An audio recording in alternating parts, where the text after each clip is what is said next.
What dark secret are you hiding from everyone? My stepdad tried to kill me when I was little. TW for domestic violence and language. My stepdad was a grade A asshole. He was in my life from the beginning, after my bio dad up and left, till I was about 13 to 14. He was an abusive, alcoholic, jobless dickwad who constantly physically and verbally abused both my mom and I. On multiple occasions either my mom or I called the cops and watched them drag the sorry sack of shit out the house and throw him in jail for a couple of days. They were, sadly, the happiest days of my childhood. When I was little I can remember countless times where I had gotten into physical fights with the man, resulting in black eyes, cuts, bruises, the works. I won't go into detail any further, since it's kinda hard to talk about, but I will say this. I never told anyone about this. This is the first time I've gotten it down in writing or out in the open at all. When I was little, 5 to 6 years old I'd say, I lived with my mom and stepdad in my stepdad's parents' attic. My mom frequently went out during the day for work, and didn't come home till late evening or night. Well, one day, after my parents had a pretty hostile argument, my mom left for work and my dad was pretty pent up with this is what I remember, and continue to remember almost every day since the event.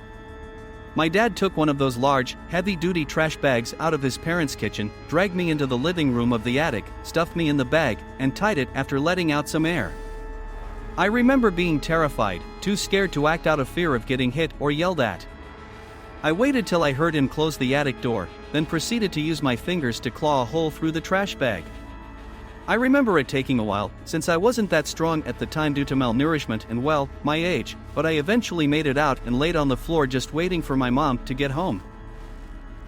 Ick, if she knows what happened, if she just thought I was playing with a trash bag or what, but that's what I remember and I've been carrying it for years.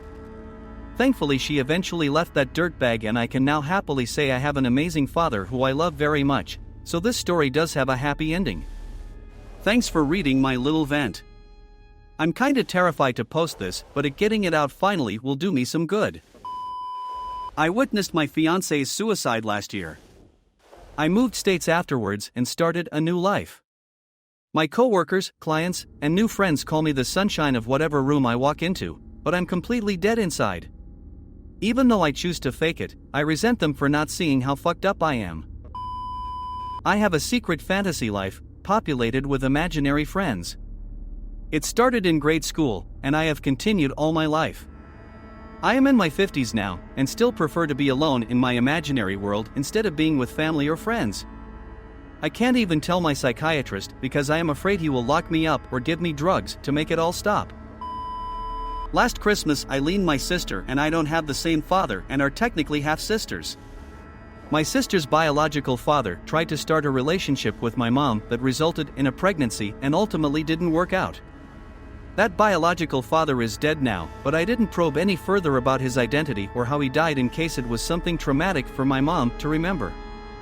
So she raised my sister as a single mother at my grandma's house in the 80s, then she met my father and they started dating and it worked out because they got married in the 90s, moved into a new house, and a short time after that I was born. She told me never call my sister my half-sister and just pretend all of this doesn't matter because she's my sister and I'm keeping it that way, and if anyone asks about the 10-year age gap I just tell them it's a long story. I'm the spitting image of my grandpa on my dad's side. Both my parents are almost a foot shorter than me, but I'm almost the same height as him. When my mother got sick when I was a kid, my grandpa went to visit her daily for extended periods of time in the hospital. In his final months, she did the same. After he passed, we found out he kept a whole other family on the side in secret too. Looking back at my dad's military deployment history, it would also be dicey if she could have gotten pregnant by him around the appropriate time. Based on a collection of various hunches, I'm fairly convinced I'm the product of an affair between my mother and supposed grandfather. More disturbingly, this would probably be one of the most light-hearted revelations about my family. When I was 16, I conspired with a heroin addict I met online to help me off myself with heroin and dump my body in a dumpster in exchange for my valuables. I lived in a small town and he was in a bigger city where my school had an upcoming trip. We planned for me to slip away during the trip and meet up with him to do the deed. He chickened out last minute and ghosted me. When I was young, probably around age 9 or 10, I was walking home with my dog from a house around the block when he cut the corner and walked diagonally through the yard of this super mean old lady who lived at the end of your street. She was in her yard at the time tending to these really fancy looking rose bushes she had growing in beds along the border with her neighbor. My dog was a very friendly golden retriever who didn't even really come near her and certainly didn't do anything threatening, but she sprayed the fuck out of him with some kind of insecticide or other chemical she was using on her roses. I ran back home with the dog and hosed him off. He coughed a bunch, but seemed otherwise fine. I didn't tell my parents because somehow I thought I was going to get into trouble for letting the dog walk in her yard. I'm glad I didn't tell them, though, because I decided that night to sneak downstairs, out the half-bath window, and down the street to her yard where I cut down every goddamn rose bush I could get my hands on. When I was a teenager, I worked at a novelty tourist shop near me. Being the idiot that I was, I stole a wad of cash from the store. It was $100 in ones. I told nobody, but they knew it was missing. Right about the same time, a coworker who was always trying to get me fired was telling someone she got about $100 in tips from her other job. They ended up firing her because they didn't trust that it wasn't her. I've struggled with disordered eating for at least a decade. It ebbs and flows. I know it's unhealthy, but the toxic part of me loves the feeling of being empty. Several years ago, it was really bad. I was at my lowest weight ever. I had brain fog, difficulty breathing. When I started eating again, my stomach would get really bloated even if I only ate a small amount. I gained weight in the last year or so and my depression and anxiety got really bad for a while. My family thinks I don't want to spend time with them. However, I just wanted to stay home because trying on my clothes and the idea of being in public made me want to kill myself. It was easier on me mentally to just stay home. I can feel myself slipping back into my old disordered eating habits, unfortunately. 2 years ago, one of my best friends and I went halfsies on a fuck ton of Xanax. On June 8th, we both took Xanax from the batch we split. I woke up, he didn't. No one knows I had anything to do with the drugs that killed him, and I don't know if I can ever bring myself to tell someone. When I was younger, I lived with my grandmother. Not long after I turned 18, her health started to decline. That sort of decline that means she won't be around for much longer. Over the months, I did my best to take care of her, getting her to the hospital when she needed, and other things. We had someone coming every day to help her with things I couldn't. Well, what my family doesn't know is that the night she passed, I was in the living room watching TV. My dog was in bed with my grandma, and I started to hear him whimper and bark. I knew what was happening. I knew that if I acted, I could potentially save her. I didn't want to watch her suffer anymore, though, to watch her live with so much pain and unable to do anything for herself anymore. So I made the choice to let her pass before making any calls. She lived 92 years, and the only regret I have is that she passed a month after I would have graduated if I hadn't been kicked out of school. She had been in good enough health at the time to go to my graduation. I still kick myself for how stupid I was back then. It's not my secret, but my mom's. And I'm not hiding it from everyone, just the person who it potentially matters to the most. When my mom was in high school in the 60s, she had a long-term serious boyfriend named Jimmy. They were each other's first, they were together for years, and were planning on getting married. He went away to college, my mom stayed behind, but they were still together. You know what happened next? He cheated and got the new girl pregnant. He comes home to break the news to my mom. Abortion was not legal at the time. He basically says that he wants to be with my mom, but he has no choice but to marry this other girl. My mom was devastated. Here's the secret, my mom was also pregnant by him, but hadn't told him yet. She decided she wasn't ever going to tell him.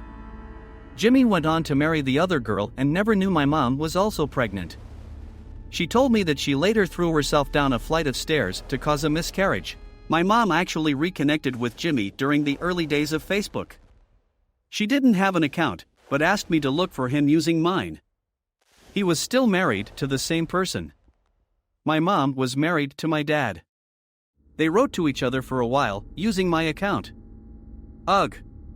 Signed their messages saying I love you. My mom passed away a number of years ago. I think about this knowledge I have that Jimmy doesn't. This major life event thing that he doesn't even know happened. That could have changed the trajectory of many lives. I'm certainly not going to tell him. It's not my secret to tell. My PTSD isn't getting better. I have nightly nightmares of the industrial accident I was in. I see my coworker ripping his burnt face off every night. I no longer scream in my sleep because of it. I'm no longer terrified as much by it. Even though I know it's not my fault, I feel an enormous amount of guilt for what happened to him. Sometimes when I'm not sleeping, I'll hear the scream he made in the distance, and it'll make my blood feel like ice. Therapy hasn't done much. My cousin raped me when I was a kid, and to this day, I haven't told anyone about it. It's been probably around 25 years ago or so, which makes me feel like it's not worth addressing after so much time. I absolutely hated it when his mom asked me why I didn't invite him to my wedding. I still don't know how I should have responded to keep that a secret. My mom was molested by her parents' cult leader when she was a preteen. In her 30s, she went to court and sent him to jail. It's never too late to speak up about being raped. I was married for 13 years to my best friend. We had what I thought was a great, easy marriage. One day our 5-year-old daughter told me he was having her perform oral sex on him. I was shocked, devastated, and afraid. He was one of those fun guys everyone loves to be around.